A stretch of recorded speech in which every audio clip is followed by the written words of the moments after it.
Welcome to The Explainer. Today, we are diving into one of the most famous puzzles in game theory. It's a simple idea, really, but it reveals something fascinating and, honestly, a little uncomfortable about human nature.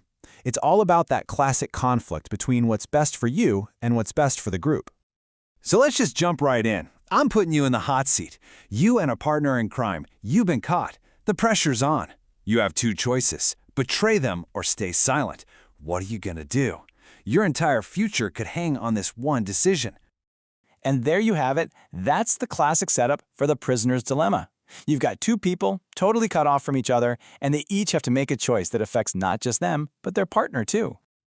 Now, the key here, the absolute most important part, is that you are completely isolated. You have no idea what your partner is thinking, what they're going to say, and they've got no clue what you're about to do. It all boils down to trust. Okay, so let's break down the actual choices here, because this is where it gets juicy. Look at the top left. If you both stay silent, if you trust each other, you both get a pretty light sentence, just 1 year. That's the best collective outcome, right?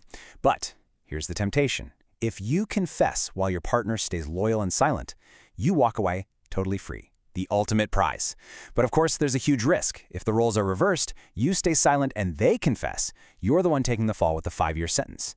And what if you both betray each other? Well, then you both get 3 years, which you'll notice is worse than if you just cooperated from the start. And this, right here, this brings us to the core paradox of the whole game. We've just looked at all the outcomes, and you'd think there's a pretty clear best choice for the team. I mean, it seems so obvious, doesn't it? 1 year each is clearly the best deal for the two of you combined. But here's the fascinating twist.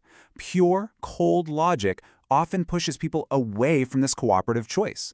That fear of being the sucker, the one who stays silent while the other person sells you out, that fear is incredibly powerful.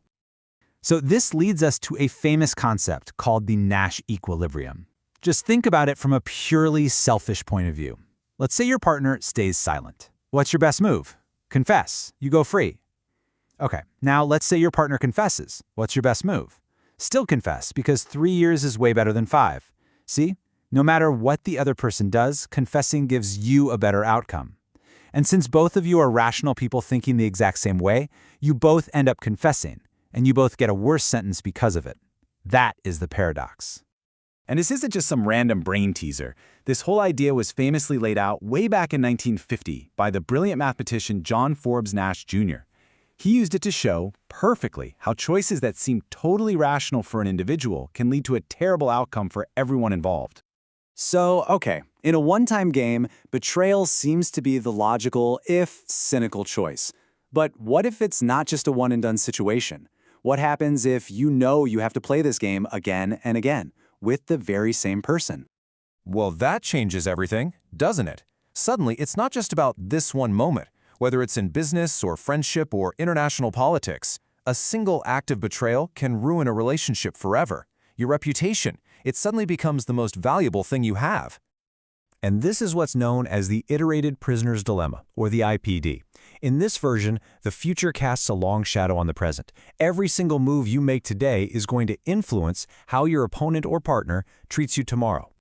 So in this version, we're talking about points instead of prison years, but the fundamental choice is exactly the same. Do you cooperate or do you defect? Working together gets you a nice, steady 3 points each every single round. But that shiny 5-point prize for a successful betrayal? It's always there, just lurking, tempting you to break that trust. So that leads to the big question. In a long-term game, what's the best strategy? And you know what? That question led to a really groundbreaking competition to find the single most effective way to play. So let's go back to 1980. A political scientist named Robert Axelrod had this amazing idea. He wanted to figure out, once and for all, what the best strategy was. So what did he do? He set up a tournament.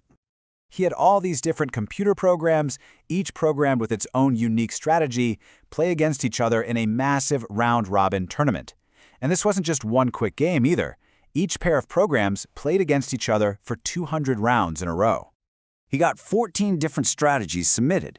Some were super simple, like one program that just cooperated no matter what. Others were incredibly complex and aggressive. Each one had its own special logic for when to cooperate and when to defect.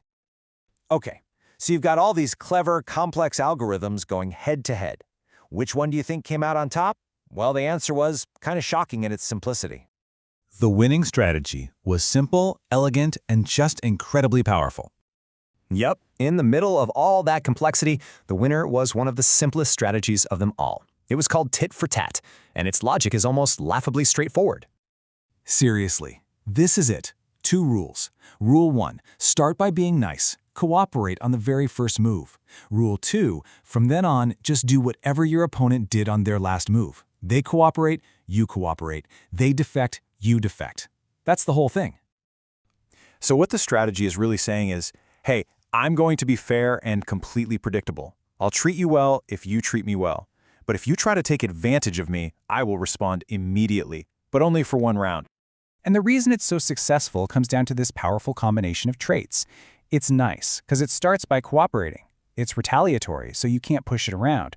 But it's also forgiving. It doesn't hold a grudge, so it can quickly get back to cooperating. And finally, it's clear. Other strategies quickly learn, oh, okay, I get it. If I'm nice to this program, we both win. And what's really wild is that even today, after all these years of more research and way more complicated tournaments, this beautifully simple strategy is still the gold standard. It's the one to beat. So that leaves us with the really powerful final thought. The prisoner's dilemma. It's not just some abstract game, right? It's a model for our interactions everywhere, in business and politics, even in our own families. And the fact that a simple strategy like tit for tat, a strategy you could describe as be nice but don't be a pushover, wins, well, that suggests that maybe being cooperative and fair is the most rational approach of all. So the real question is, where in your life could a little more tit for tat lead to a better outcome for everyone?